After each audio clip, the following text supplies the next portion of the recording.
everyone, and welcome back to my channel. Yes, that is the sound of my extremely hard-working AC. Even though I am filming this at one of the coolest parts of the day, aka after work, after 11 o'clock p.m. Homie still be working double time to make sure that I do not pass away during the night of heat whatever. I live in Virginia in a 35-plus-year-old house, and as I have already said repeatedly, climate change truly has taken the state by the neck and is currently throttling it into oblivion. So I apologize. I will try to figure out maybe some sound cancellation, but I actually feel like filming content. For those of you who stay regardless, 110,000 thank yous from me and my cats. Today we're gonna keep it pretty stinking simple with another insert brand bag collection. And I am beyond excited to share with you some of the most jewels of my handbag collection. I thought it would be appropriate to wear my Westwood t-shirt here today. And I actually did just finish rereading Paradise Kiss, so I thought it would be a fantastic time to cover Vivienne Westwood, who has been one of my absolute favorite designers, not just handbag, but clothing wise, her as a person, as a humanitarian, what she stands for, her abilities in textile artistry. Haven't decided yet if I've got it in me to do another reread through Nana, because while I love this and it has been a quintessential part, not just in my anime and manga loving self, but fashion loving self, it can be a bit of a hard read. It hits me in the feels in many traumatic ways. But who needs trauma when you can have handbags? I'll leave a sneaky little picture or two up here of me 10 years ago cosplaying Nana Osaki in a god tier way, at least for me 10 years ago. Let's just get into showing y'all some of my absolute favorite, prized, holy grails, jewels in the crown of my collection, although majority of them may not be bags that I use most often. And we might as well start where it all began. For those of you who don't know, you will know now that plaid is one of my favorite love languages. I adore plaid. If I could, I would live every day head to toe in plaid. And Vivienne Westwood was certainly one of the inspirations that led me to my love of plaid and tartan. This here not only was my first Vivienne Westwood bag, it was also my first, I guess as they say now, big girl bag. My first two big girl bags was this one and a vintage Bottega Veneta. I just adored the color, this shape, the crazy emblazoned tartan with the Saturn emblem here. Very iconic, very visually striking and evocative of a lot of elements within her brand. This is just, it's got all the beautiful details, the ribbon zipper pull with the Saturn on there, little studs there, studs on the bottom. I remember when I got this one when I was like, oh God, I wasn't 21 yet, and I was babysitting, and this was $400 of hard earned babysitting money. And I remember shortly after I got it, Mom had dropped me off at babysitting and she hadn't left yet, and I put it on the ground and she looked at me, she said, "You pick up that bag up off the ground, you pay $400. Okay, I'm sorry, it has studs." She's like, "I don't care." This is a bag that I haven't used frequently as a day-to-day bag. When I first got it, I used this so much. The glazing on the handles is beautifully intact. For how abusive I am with my handbag, she's in pretty ding dang stinking good condition. Not sure how old this model is in comparison to when I purchased it, probably somewhere in 2009, 2010. But I feel a absolute perfect introduction, a fantastic gateway drug into what is my love and obsession and fascination with just the subtle pleating, the way the structure is just, as a first Vivienne Westwood, this hit every single mark for me. It's a little bit bigger than I think what I would typically go for now, but overall 10/10, 5 stars, 100% on Rotten Tomatoes. The love, the memory, everything about this bag just brings me, I know it always sounds so overused, it brings me so much joy. As someone who has loved fashion for many, many years, who's loved Vivienne Westwood, I love Harajuku style. It's just an absolute win for me all over. Then the next one I have here is this one. It's denim with just appliqued Saturn, the Saturn orb here. It still has the very iconic, almost like diamond shape here at the bottom of the straps. I will admit with this one, I am not entirely sure if it is authentic. When you have a brand that has such a long lineage as Vivienne Westwood, especially considering how many, like, not just runway collections, but samples and offshoot, it is really difficult to find a face or details on things that are older models. And again, when you've had for as long as a lot of stuff is older models. On the inside, it says Vivienne Westwood gold label knitwear, made in Italy. Going on like that. If any of y'all fashionista knowledgeable people know down below, let me know. This is actually the bag that I used when I cosplayed Nana. And even if it came out for where it would be fake, I don't think I would have it in me to like get rid of it because I just love it so much. I love the shape.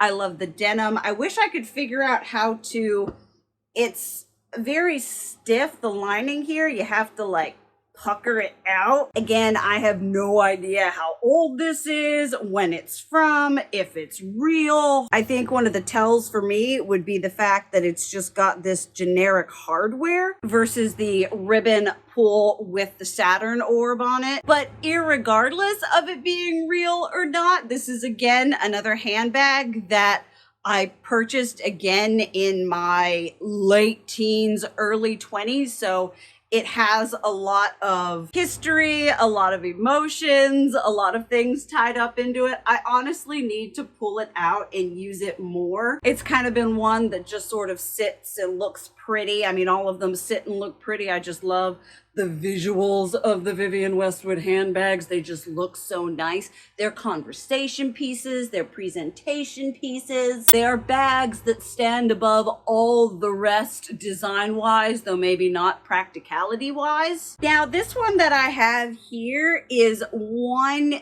that I do not use a large amount, which I honestly should, because it is this beautiful, like, cobalt blue, almost like purpley, and then it's got this pinky magenta contrast stitching.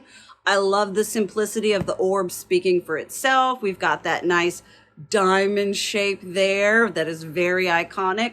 Rolled handles, which you all know how I feel about those. Zipper pull with some nice cute details. Studs on the bottom. And you can fit a whole lot of hella stuff in here. I don't wear it with it very often, but it does come with this absolutely fantastically ridiculous tassel. Hook it on like that, adds a little bit of something something, a little bit of pizzazz. I got this one off of, I want to say Mercari, might have been Poshmark, for an absolute steal back in like the older heydays of Poshmark when you could do like trades and stuff like that. So it was like discounted, and a partial trade with the gal who sold it to me was just absolutely too good to pass up. And now that I am much more inclined for blue, I think this one deserves to be taken out and given some opportunity to shine. And I love finding Vivienne Westwood bags that are constructed of nice heavy leather, because if I've said it once, I'll say it again.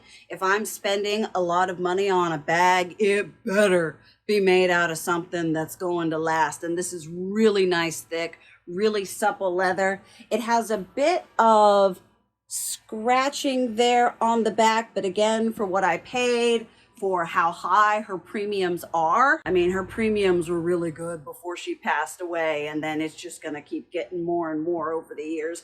Vivienne Westwood is definitely one of those designers whose pieces retain a level of monetary value, even at times when the condition of something might dictate otherwise. Next up is one that I also got for considering what it is, how cool it is, and what I paid for it, is this absolutely perfect green and tan and brown houndstooth.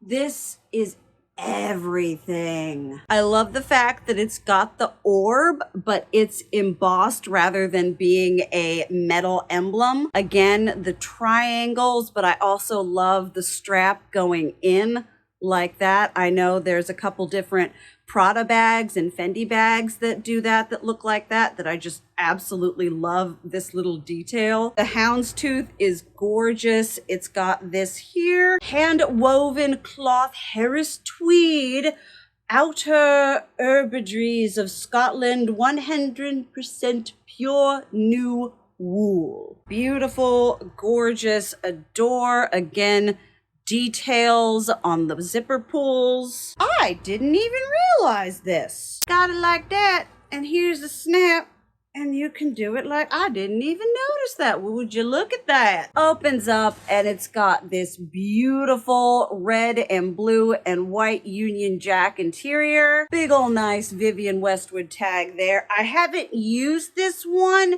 a super large amount just because it is so special and it is so nice. I haven't had it in me to try using it in like a daily bag rotation, taking it to work with me. It does have the ability to have a strap, and part of why I got it at such a great steal, I think this was like $270, which I understand is an exorbitant, disgusting amount of money to pay for handbags. But if you're here because you know and love Vivienne Westwood, you are aware that, again, those premiums and her handbags just, they have that higher price point to them just because of what they are. And when you find something that's a bit more unique, a bit more funky, it tips the scales even more. And this just, I remember showing this one to my girlfriend and her mom because her mother is a huge fashion person. She loves Vivienne Westwood. She has a Tumblr with like 30,000 followers devoted to like 1920s fashion. It was just like, oh,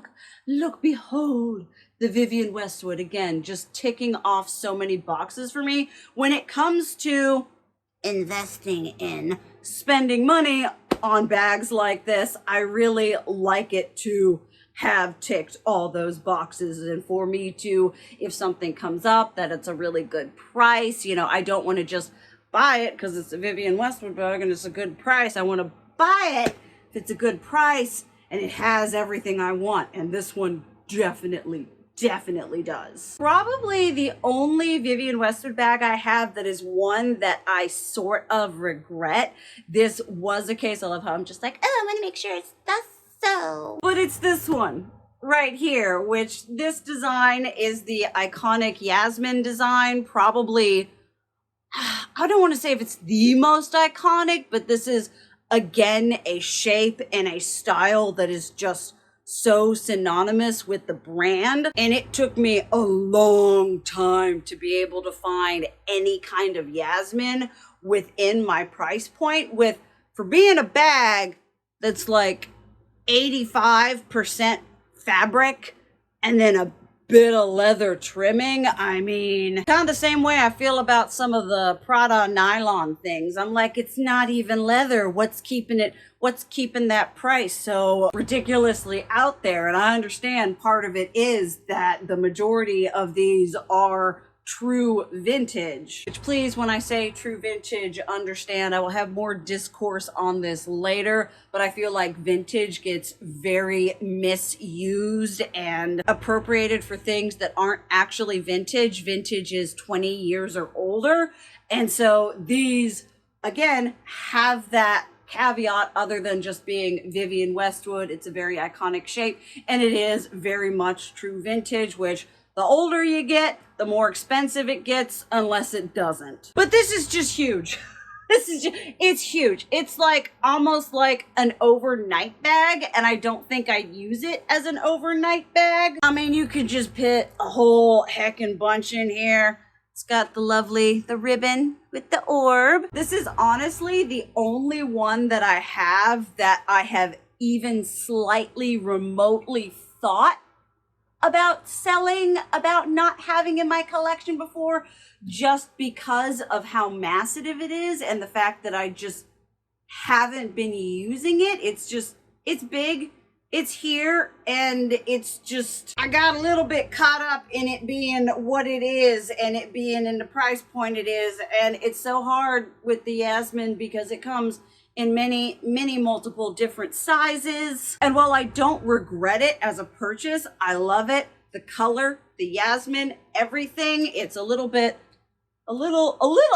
ridiculous looking, but for now, she's in my collection, in my hands, in my possession, and I love her regardless of her flaws, which aren't even her fault because I'm the one that bought it. And if we have the ridiculousness on that spectrum, I have to have the ridiculousness on this spectrum. And I want to preface this bag with saying, I, as a fashion lover, to a certain degree, despise teeny weeny impractical bags. I think that loving really expensive designer teeny weeny bags is a symptom of being chronically online in the fashion space, especially like designer ones. People are like, teeny weeny Chanel for $6,000. And I just, for me, it's like how much money you're paying versus how much bag you're getting. And it's like, However, with that being said,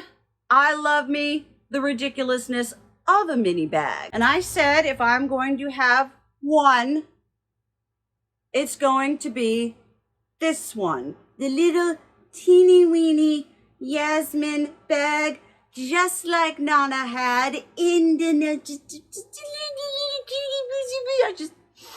It is stupid. It is ridiculous. At least it holds more than like a chapstick. Like I put my phone, my wallet, my whatever in here. It would hold a pretty good amount. The impracticalness is it's a wrist bag. It's like a clutch without being a clutch. You can't really, that's as far as it goes on my fat arm. But when I got this one, I told myself, you found it. This is it. This is the only ridiculously tiny bag that you are going to have. You don't get Michael Kors, you don't get Marc Jacobs, you don't get anyone else. This is the little ridiculous bag that you have, and I love this one. It just, again, it's one of those things. I understand how impractical it is. I understand that I think I've taken it out twice, and I have felt very fashionable and very all into myself every time I have, but I do want you to know that I understand that this, just like the big one, is just a little bit ridiculous. I'm not going to be like, well, this is the peak of fashion and you wouldn't understand if you don't. No, it's ridiculous. Then is the bag of all bags, the clench, the hold of which this got me when I saw it again, in my price point, in my style, in just...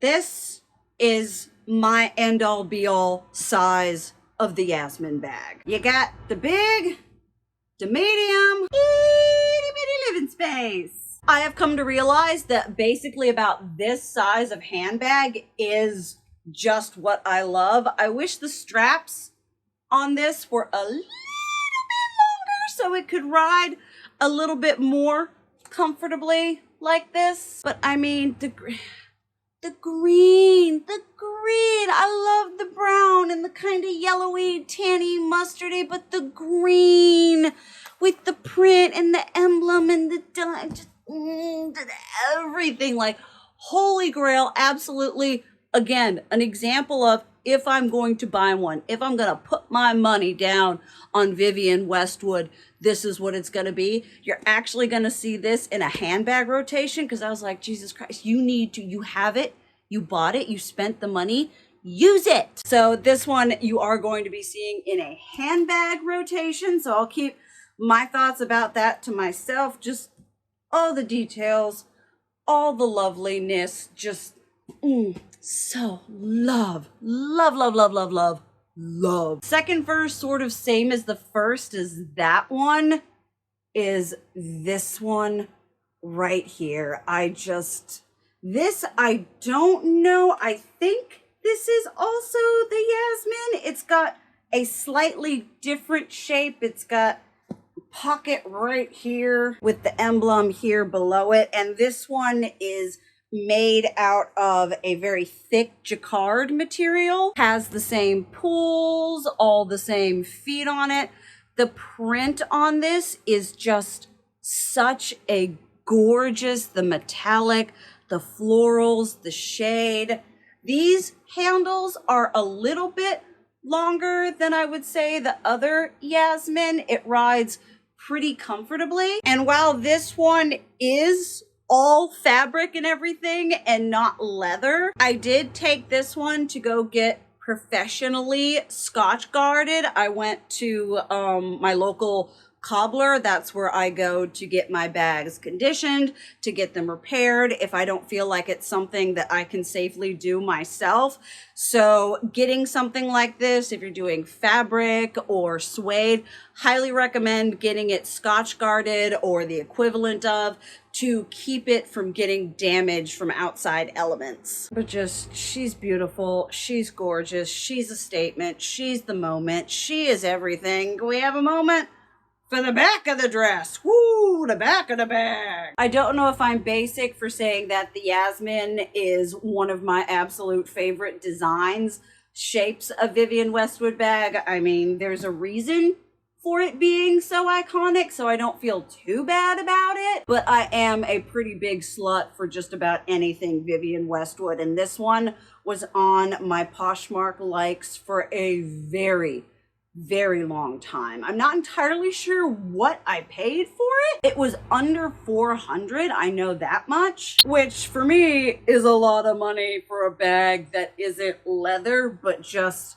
how special and beautiful and just stand out this is a little push for it was okay. Then last but certainly not least, you will also see in a handbag rotation, this is my most recent purchase, and this one I got for a real great. There's a lady on Mercari who has an amazing, her page is nothing but amazing, fantastic Vivienne Westwood stuff that I could only dream of purchasing and owning. Just, I think there's one that's like $1,200. I don't know why I still have it in my likes, because in what world am I buying a $1,200 purse that isn't leather? But again, the leather, the diamond, it's just got the details on this right here. It's got a little bit a weather to it, but again, when you take into consideration how old a lot of these things are,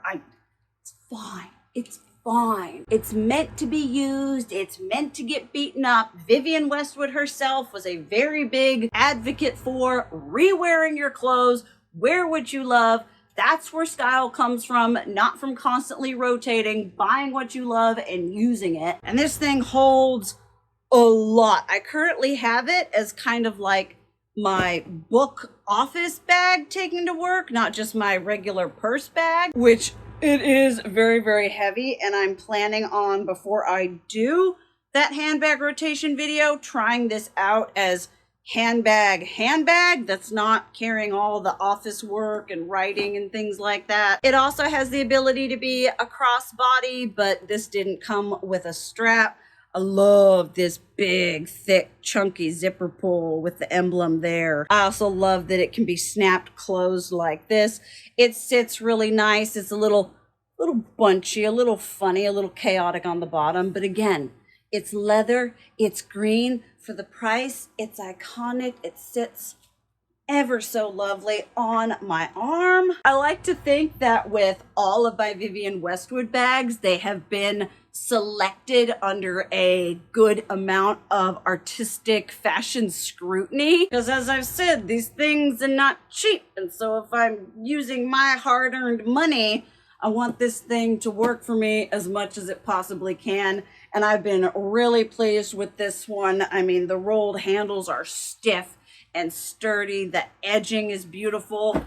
It's just a real nice piece of super fashionable leather, and you all know that is what I live for. And those are all of my Vivienne Westwood handbags. Probably I had filmed my mulberry collection video and then scrapped it because I did not like the way it turned out, and I was going to refilm it. And I was like, you know what? Take a break, step back, and just talk about these things, just thinking about Vivienne Westwood and handbags and fashion and everything, and just sort of that earlier era of me loving Harajuku, the Fruits magazine, manga. Vivienne Westwood really represents that great crossing of so many of my different interests, which is partly why I'm so passionate about her and her designs and her impact on the fashion industry, as well as a lot of the punk movement, which she is known as the godmother of punk. I do joke that I say that I have trip bondage pants because one could never fit into or afford a pair of true vintage Vivienne Westwood bondage pants. But I hope y'all enjoyed that as much as I enjoyed sitting here. I could talk at nauseum about handbags. That's why we're here. If you like my face, if you like Vivienne Westwood, feel free to tap like and subscribe. If you haven't seen my Coach and Dooney and Bourke bag collection videos, I will leave those linked down below. If you made it this far, give yourself a giant gold fucking star. You deserve it. Thank y'all so much for watching. I love you. And as always, keep it real.